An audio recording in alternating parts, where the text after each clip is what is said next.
Bonsoir à tous, merci de recevoir les nouvelles du front. Ces dernières semaines, les combats contre l'hydre terroriste se sont poursuivis et l'ennemi a enregistré de nouvelles pertes. Les forces combattantes tiennent en respect les criminels et récupèrent de nouvelles zones. Explication. Ces dernières semaines ont été marquées par des combats intenses et plusieurs offensives à succès de nos vaillantes forces combattantes.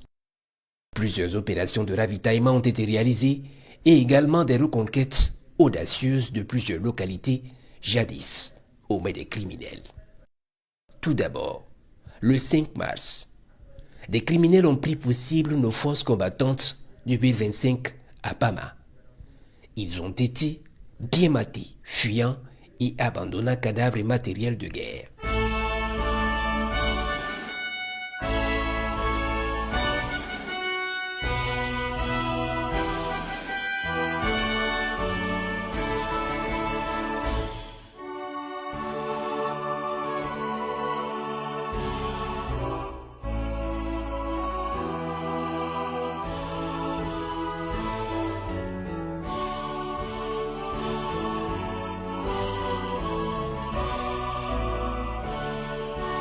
Le 7 mars, les combattants de l'unité Guépard en patrouille dans la zone de Konyere, dans les Koulsé, ont pris contact avec un ennemi qui a été dompté.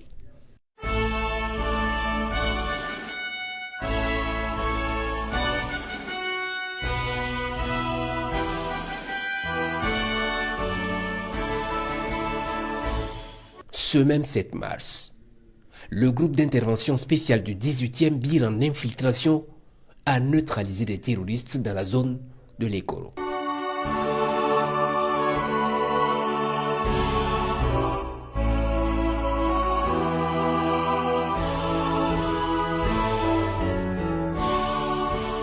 Au cours de l'opération Kanga, ce 9 mars, dans la zone de Djibo, un groupe terroriste a essayé une incursion dans le dispositif du 6e BIR. Ces criminels ont vite été neutralisés.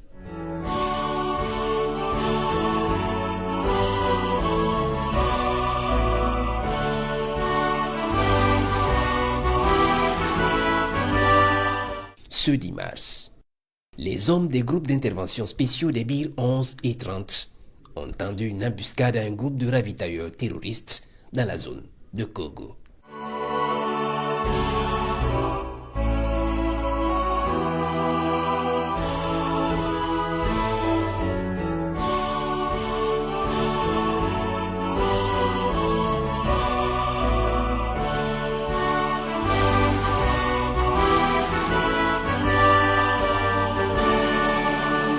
Le 13 mars, le groupe d'intervention spéciale du BIR 18 a neutralisé des criminels dans la zone de Maoué.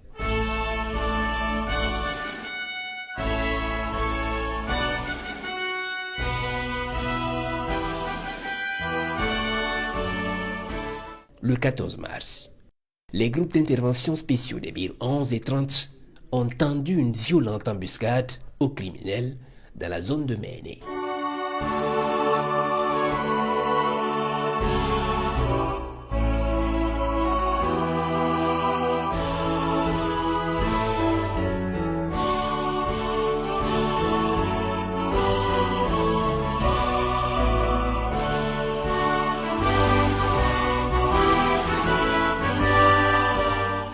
Le 16 mars, des criminels ont pris pour cible nos vaillantes forces combattantes à Kosodougou, dans la zone de Bogandé. Ils ont vite été repoussés avec succès.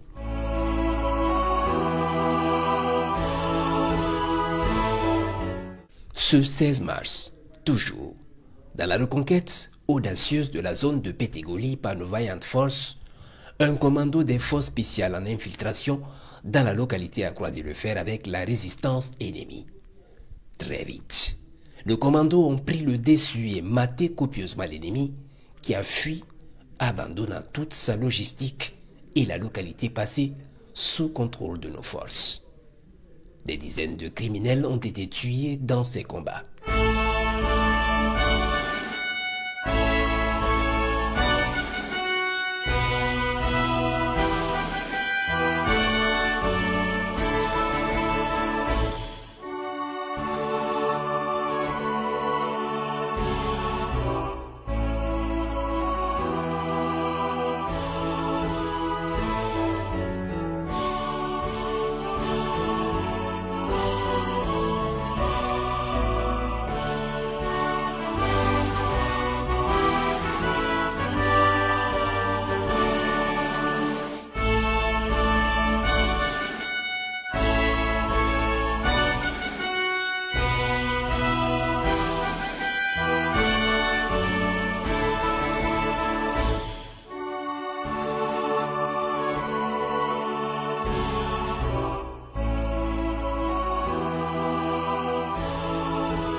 Ce 18 mars, lors d'une infiltration du BIR 27 à Tunga, dans la zone de Diapaga, nos vaillantes forces vont croiser le fer avec des criminels dans la zone qui y seront totalement détruits.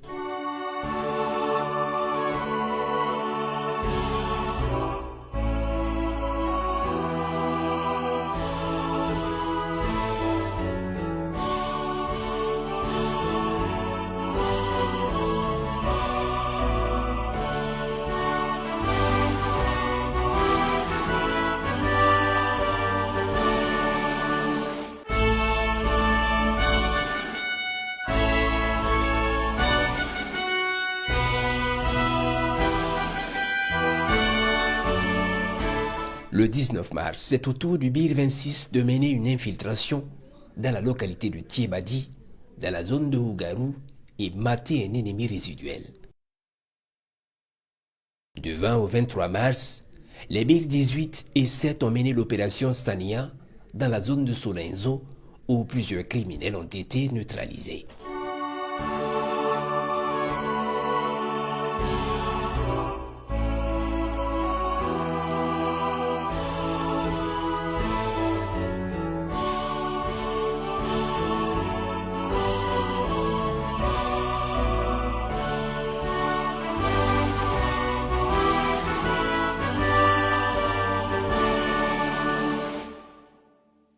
Le 30 mars, nos vaillantes forces en patrouille dans la zone de Zimsa dans les Koursé ont pris contact avec l'ennemi qu'ils ont dompté.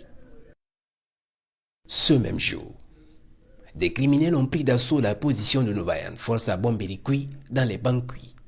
Ils ont été copieusement matés.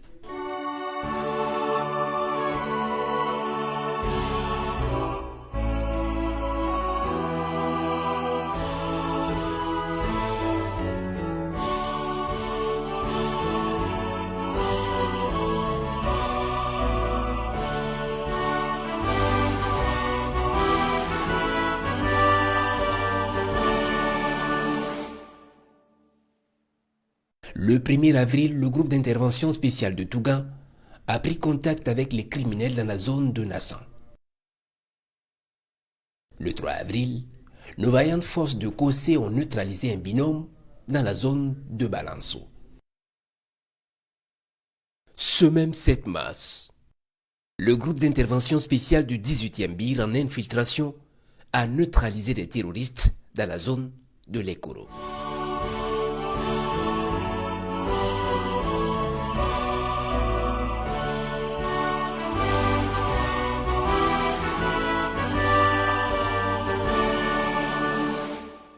Le 9 avril, les criminels ont tenté une attaque à Bigimnoguin dans le Nakambe qui a été vaillamment repoussée.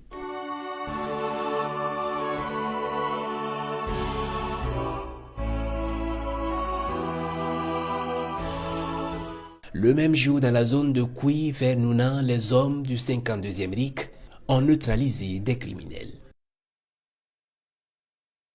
Dans la nuit du jeudi au vendredi dernier, les commandos des forces spéciales en manœuvre à la frontière dans la zone de Pétégoli ont neutralisé quelques criminels venus collecter du renseignement.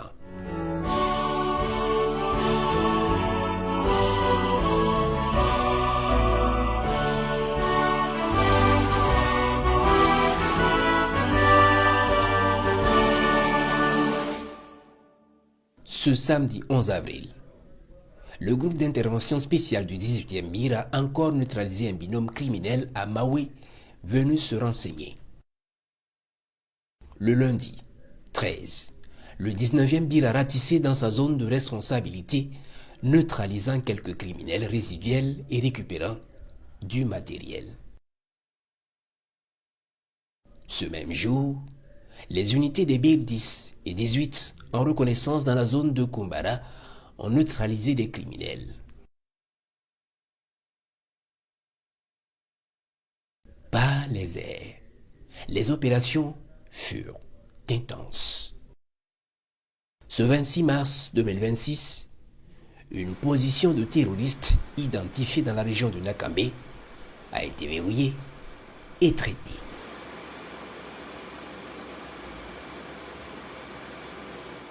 Ce 6 mars 2026, des criminels venus attaquer nos forces à Yamba et en fuite vers le nord-est vont être interceptés puis foudroyés efficacement.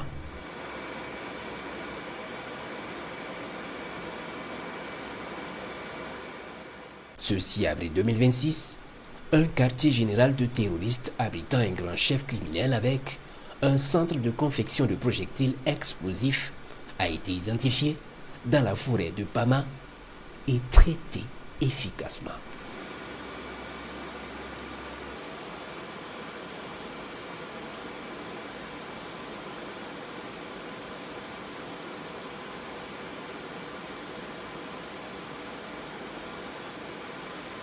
Il brûle avec la logistique.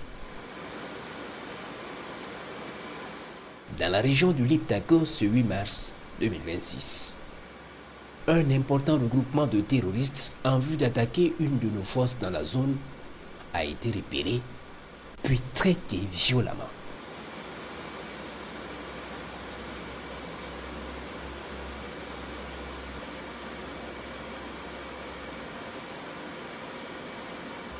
Leurs cadavres gisent sur le sol depuis le ciel.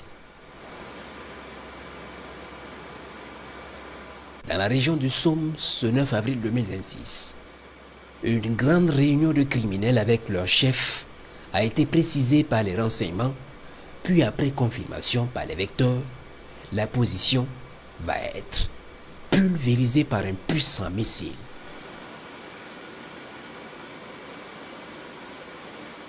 Ils brûlent avec leurs moyens.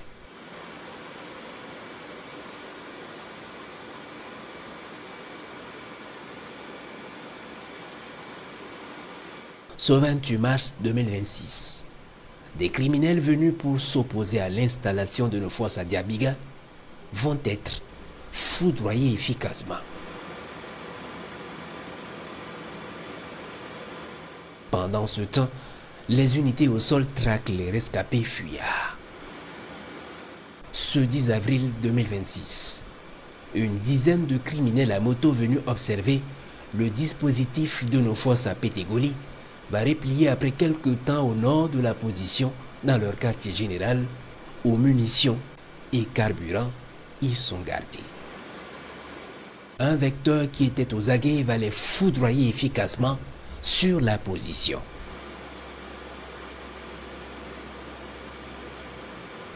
Ils brûlent avec leurs moyens. Dans la région du Somme toujours, au cours du week-end écoulé, les renseignements vont préciser une convergence massive de criminels venus de l'Est pour renforcer ceux déjà présents dans la région en vue de mener plusieurs attaques d'envergure contre nos forces. Les vecteurs aériens de reconnaissance vont alors confirmer les mouvements pendant que les vecteurs de frappe se préparent pour une campagne aérienne d'envergure.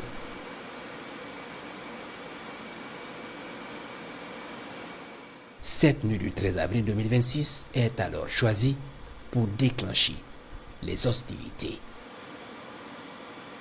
De puissantes bombes vont alors s'abattre sur les criminels dans leurs différentes positions de repos.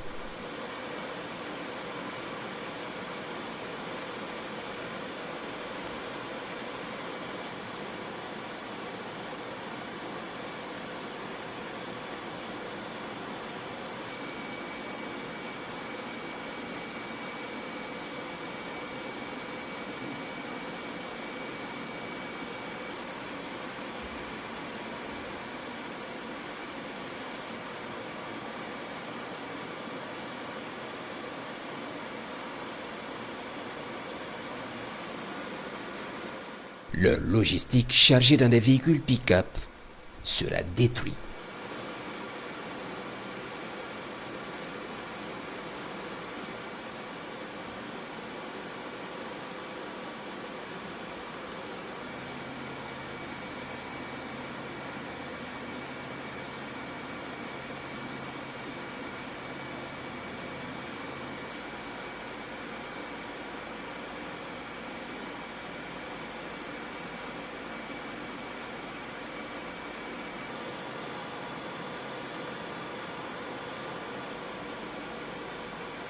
Des rescapés vont tenter de fuir la zone.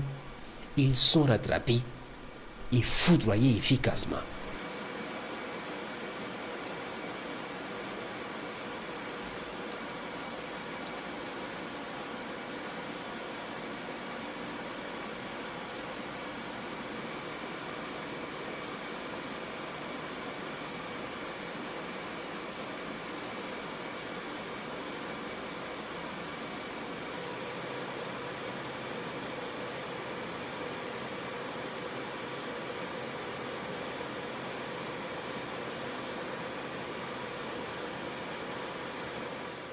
Tôt le matin, une inspection des lieux montre l'ampleur des dégâts causés aux criminels.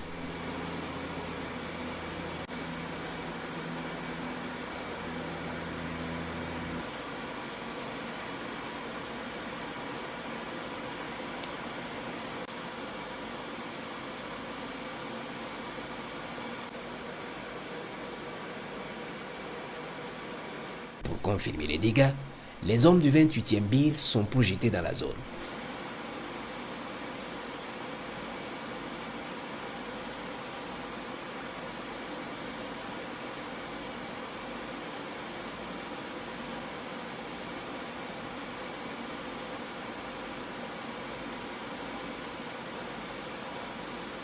Ils croisent une résistance de criminels rescapés qu'ils écrasent très rapidement.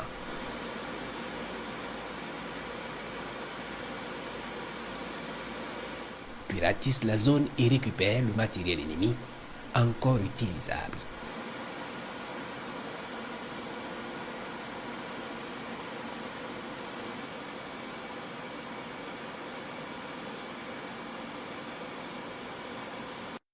Ce fut une nuit d'enfer pour les criminels. Plus d'une centaine ont péri dans les flammes.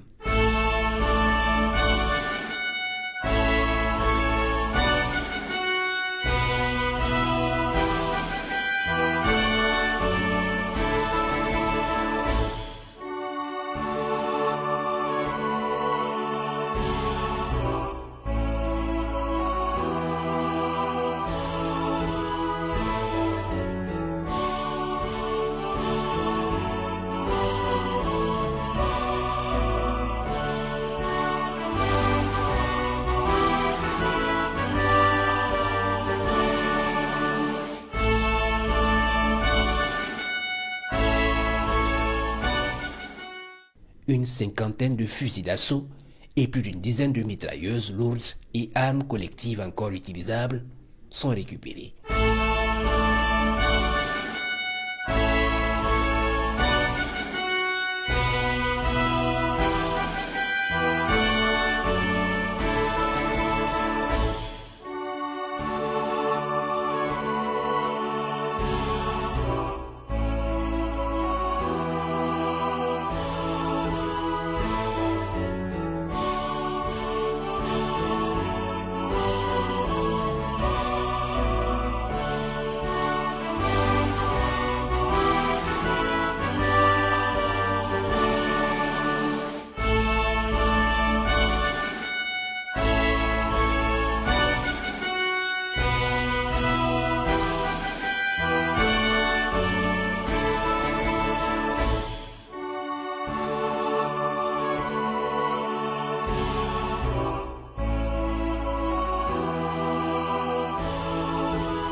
Plusieurs dizaines de moyens roulants encore utilisables sont récupérés.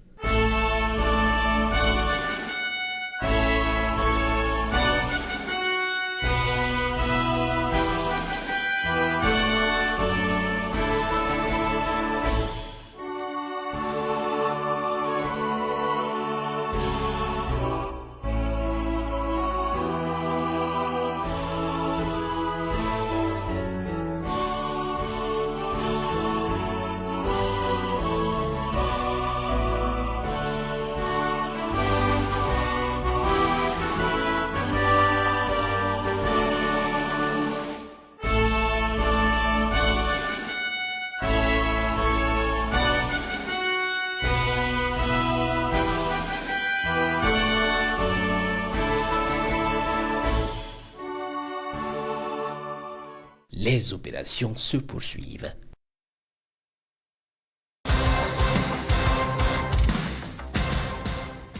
Accueillons le porte-parole des Forces armées nationales pour la suite de cette émission. Il s'agit du lieutenant-colonel Abdulaziz Ouedraogo. Merci de nous rejoindre. Bonsoir, bienvenue Tansa. Bonsoir à vous.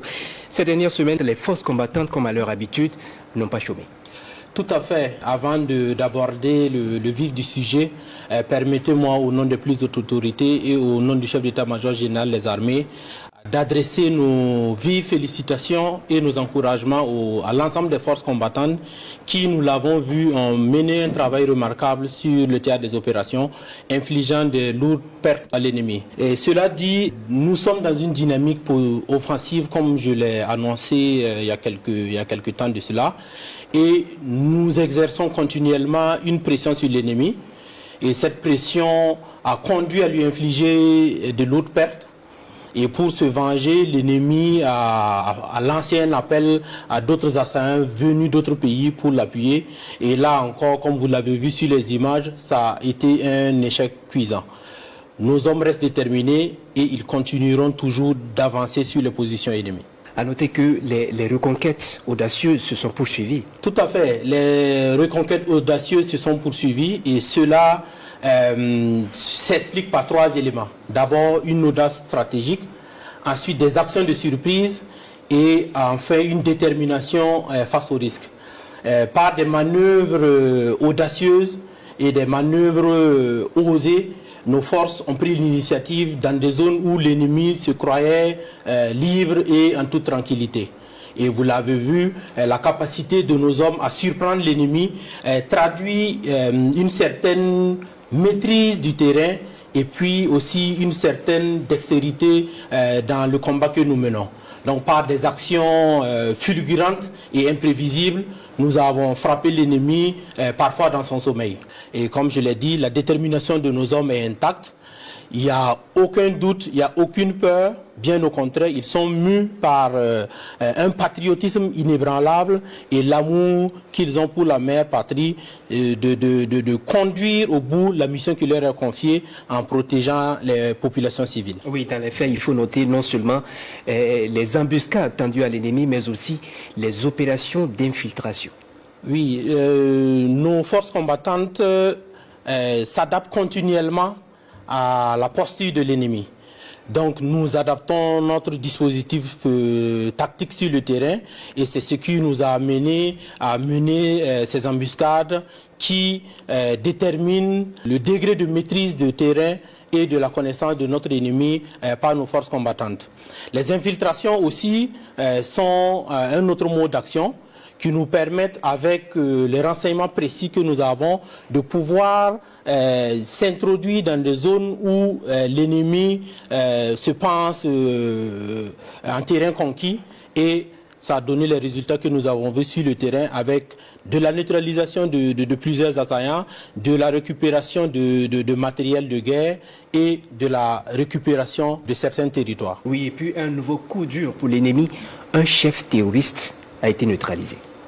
Oui, bienvenue dans ça. Il vous souviendra que le 4 avril, sur les antennes de la RTB, on nous annonçait la neutralisation du chef terroriste du Nakambe, à la personne de Karim Torodo, alias Abdul Bashirou, dont la tête d'ailleurs était mise à prix à 175 millions de nos francs depuis juin 2023. Donc cette action montre que l'élimination de cibles à haute valeur ajoutée reste une des actions décisives qui permettent de décaper la tête pensante de ces groupes terroristes. Donc nous allons poursuivre et tant que nous aurons des informations et des renseignements précis sur la position de ces chefs terroristes, il en sera toujours ainsi. Les forces combattantes et les volontaires pour la défense de la patrie sont aguerris, le moral est au top. Et puis on ne cessera de le dire, les opérations se poursuivent et l'ennemi n'a plus que deux options. Tout à fait. Nos forces combattantes restent dans une dynamique offensive assumée. Cela signifie que nous allons continuer d'aller toujours de l'avant. Que ce soit les forces terrestres, que ce soit les forces de défense, les forces de sécurité intérieure, les forces aériennes et également les volontaires pour la défense de la patrie. Toutes ces unités-là restent unies et soudées, main dans la main, pour ensemble atteindre l'objectif que nous nous sommes fixés, celui de libérer la totalité de notre territoire. Cette volonté collective trouve son réconfort dans le sourire que nous redonnons aux enfants, dans le sourire que nous redonnons aux populations qui rejoignent les zones qui nouvellement ont été récupérées par nos forces combattantes et ont permis à ces populations de retourner dans leur ville. Et comme vous l'avez dit, le message reste toujours le même avec deux options: fuir le Burkina Faso ou mourir. Et c'est sur ces mots que nous mettons un terme à cette émission, magazine consacré aux opérations de reconquête du territoire national. Merci de nous avoir suivis. On se retrouve très prochainement.